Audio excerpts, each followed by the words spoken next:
देख रहे हैं राजस्थान समाचार।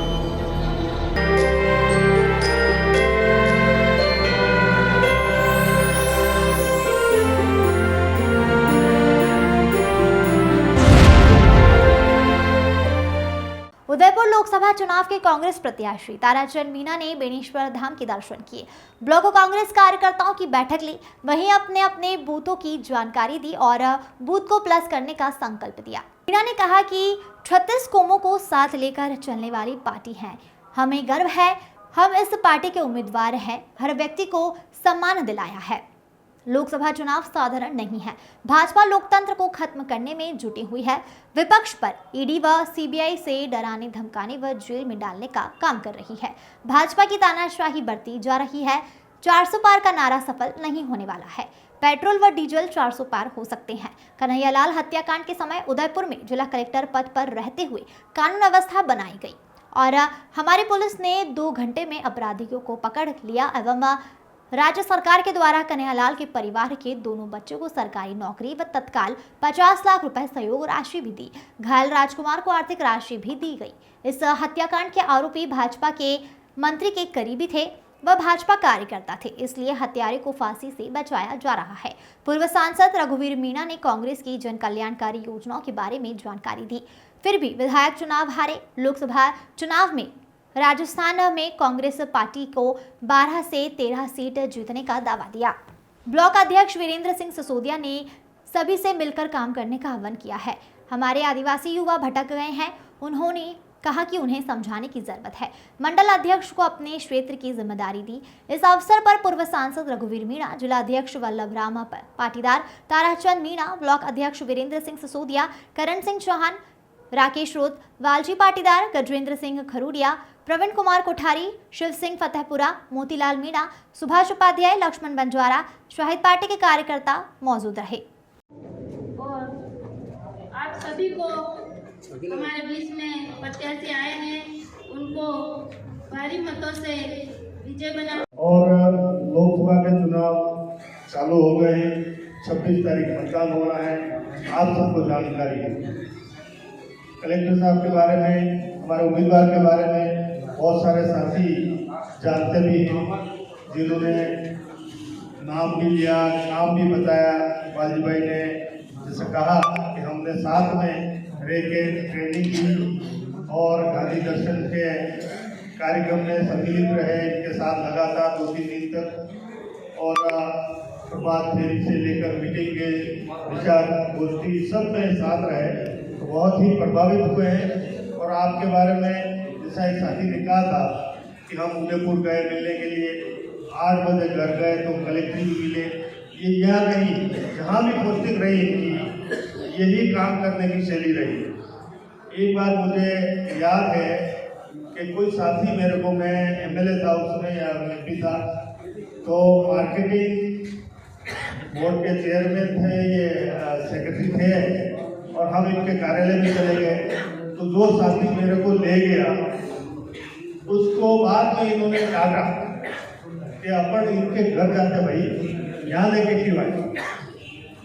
तो इतना सम्मान देने वाला व्यक्ति, जो कार्यकर्ताओं को, पार्टी के नेताओं को इतना सम्मान देता है, वो व्यक्ति आम जनता का हमदर्दी हो सकता है, ये हम सब मानते हैं। इन सभी नेताओं के कार्यकर्ताओं की तरफ से विश्वास दिलाता हूँ कि आज को विधानसभा में जो वोट मिले, इससे ज्यादा मतदान होगा और हर बूथ पर हम सभी वरिष्ठ नेता मिलकर जाएंगे और अच्छे वोटों की लीड दिलाएंगे, विश्वास दिलाता हूँ।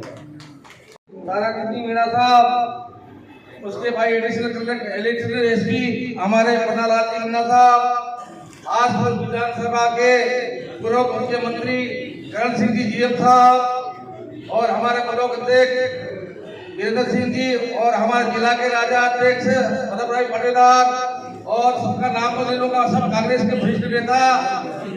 मैं एक बंजारा हूँ, लेकिन वोट डालने में बड़ी दम रखता हूँ।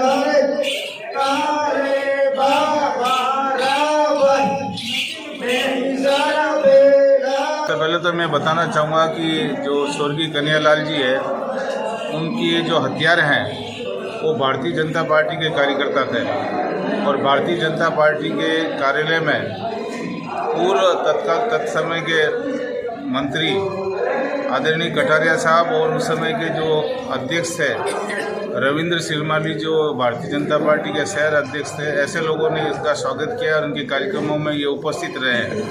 तो ये हत्यारे भारतीय जनता पार्टी के सक्रिय कार्यकर्ता थे। कांग्रेस पार्टी ने तो जब सरकार थी और मैं जिला मजिस्ट्रेट के पद पे था, हमने तो घटना के 2 घंटे के अंदर ही उनको पकड़ लिया था, वो हत्यारों को पकड़ लिया था। और दूसरी बात है कि परिवार को हमारी जो सहायता सरकार की होती है, हमने 50 लाख रुपए की आर्थिक सहायता दी, उनके दोनों बच्चों को सरकारी नौकरी दी। और इतना ही नहीं, उन हत्याकांड का जो साक्ष्य थे, गवाह थे राजकुमार जी, उनकी भी तबीयत खराब हो गई थी। विशेष इलाज हमने तत्कालीन मुख्यमंत्री महोदय से निवेदन करके राजकुमार शर्मा जी का भी विशेष इलाज उनको करवाया। उनकी पत्नी पुष्पा शर्मा जी को भी मदद की। तो कांग्रेस, और दूसरी बात है कि जब मैं जिला मजिस्ट्रेट था, हमने 2 दिन में सारी स्थितियाँ कानून व्यवस्था की कंट्रोल में कर दी थी। अन्यथा जो उदयपुर है वो पता नहीं 10 साल पीछे हो जाता है, कि जो हालात कुछ असामाजिक तत्व बनाना चाहते थे, हमने बनने नहीं दिया। हमने 2 दिन में सारी चीज़ें सामान्य कर दी और उदयपुर का जो देश विदेश में पर्यटन का नाम है उदयपुर का, और उदयपुर की अर्थव्यवस्था है, उसको बिल्कुल सुरक्षित रखा। अन्यथा अगर उस समय कोई इंसिडेंस होता तो वो उदयपुर की बदनामी होती है और उदयपुर बहुत पीछे रह जाता। सर, ये हत्यारे अभी तक जिंदे हैं, ये किसकी देन है? ये केंद्र सरकार है, जो इन्होंने जो जांच है, राज्य सरकार के पास जांच होती तो अब तक हत्यारे फांसी पर लटक गए होते हैं। इनकी ढीली पैरवी के कारण और ढीली कार्रवाई के कारण ये हत्यारे अभी तक जिंदा गुम है। लोकसभा चुनाव में राजस्थान से अच्छी सीटें कांग्रेस पार्टी को मिलेगी। पिछले 10 साल से 25 की 25 सीटें भारतीय जनता पार्टी को दी। एक भी एमपी राजस्थान के हित में लोकसभा में एक आवाज़ नहीं उठाई। वहाँ जाके सिर्फ भारतीय जनता पार्टी और मोदी जी के हाँ हजूरी के अलावा कोई काम नहीं किया। राजस्थान के बारे में, विकास के बारे में एक शब्द नहीं बोले। अभी इस चुनाव में राजस्थान में कम से कम 12 से 13 सीटें कांग्रेस पार्टी की जोड़ी दी जाएगी।